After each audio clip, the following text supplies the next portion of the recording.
হয়ে যায়, তাহলে প্রাণ কেড়ে নিতেও দ্বিধা বোধ করে না। এই আকাশ শুধুমাত্র পৃথিবী লোক নয়, বরং এই সমগ্র ব্রহ্মাণ্ডকে, এই সমগ্র সৃষ্টিকে, এর প্রত্যেকটা তারাকে, প্রত্যেকটা গ্রহকে একটা বিশেষ স্থান প্রদান করে।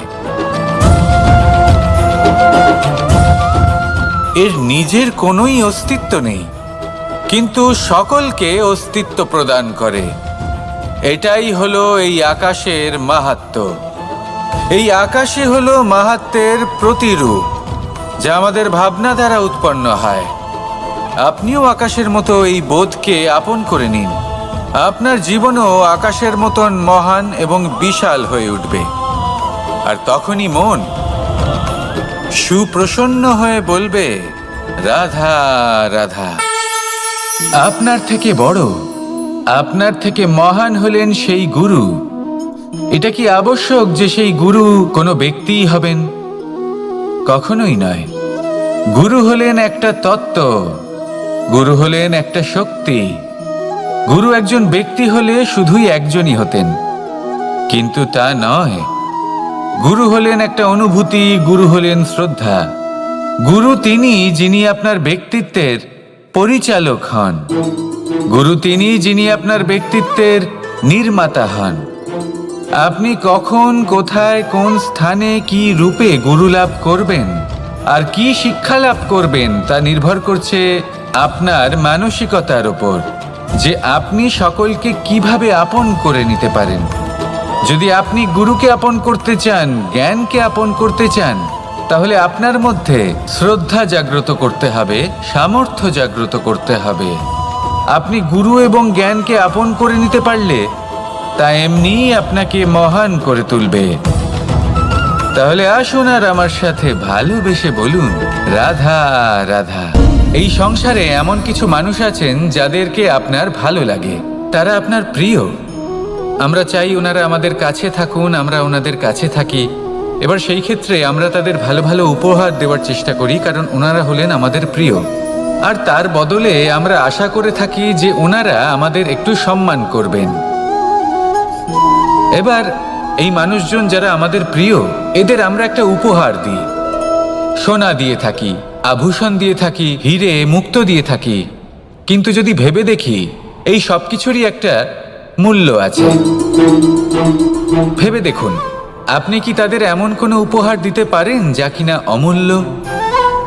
তা এরকম উপহার কি হতে পারে? ঠিক বলেছেন আপনি, প্রেম। এই প্রেমই হলো অমূল্য, কারণ মন থেকে এর উৎপত্তি হয়। না চেয়ে পাওয়া যায় আর না ছিনিয়ে নেওয়া যায় এই ভালোবাসা। ঠিক এইরকমই হয় এই সম্মান। যদি সম্মান করো তাহলে মন থেকে এবং ভালোবেসে করো, ভয় পেয়ে নয়। মনে রাখবেন, যে মাথা ভয়ের দ্বারা নত হয়, বিরোধিতাও প্রথমে সেই করে থাকে। যে মাথা ভালোবেসে নত হয়, তা আপনার জন্য বলিদানও দিতে পারে। এই সংসারের সব থেকে বড় উপহার, সব থেকে বড় বরদান এই প্রেম এবং সম্মান। তাকে সম্মান করুন আর আমার সাথে ভালোবেসে বলুন, রাধা রাধা। কখনো কোনো চাতককে দেখেছেন? একটা চাতক বর্ষার জন্য অপেক্ষা করে। সেই বর্ষার জলে নিজের তৃষ্ণা নিবারণ করে, নয়তো সারা বছর তৃষ্ণার্ত থেকে যায়। ও আকাশের দিকে তাকিয়ে থাকে আর অপেক্ষা করে যে কবে বর্ষা হবে আর কবে আমি আমার তৃষ্ণা নিবারণ করব। সেখানে অন্যদিকে একটি কাক বা একটা পায়রা, এরা কি করে? যেখানে জল পায় পান করে নেয়, যেখানে খাবার পায় খেয়ে নেয়, আত্মীয় স্বজন বন্ধু বান্ধব যাকেই পায় তার সাথে সময় কাটায়, খাবার খায় আর চলে যায়।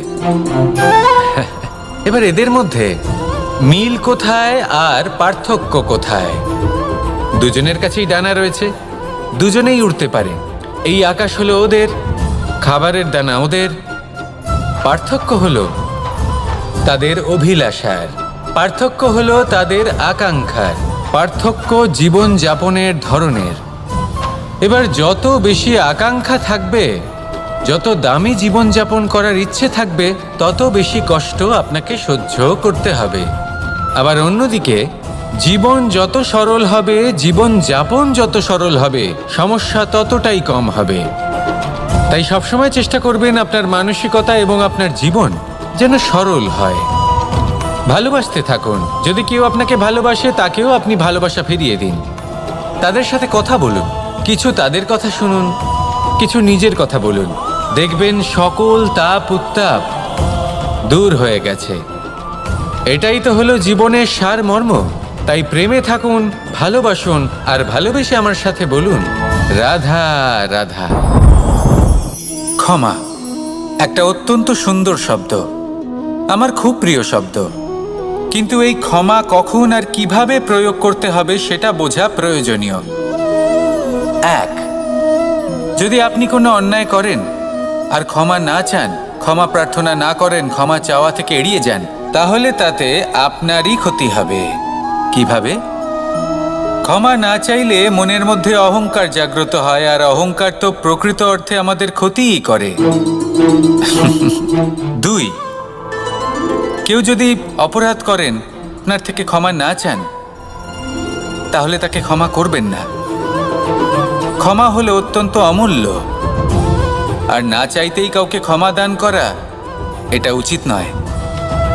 তিন, যদি কেউ আপনার সাথে অনুচিত কিছু করেন, অপরাধ করেন, আর আপনার থেকে ক্ষমা চান, তাহলে তাকে ক্ষমা করে দিন। তাতে আপনার অন্তরের করুণাবোধ জাগ্রত হবে, প্রেম জাগ্রত হবে, আর তা আপনার জন্য শুভ হবে।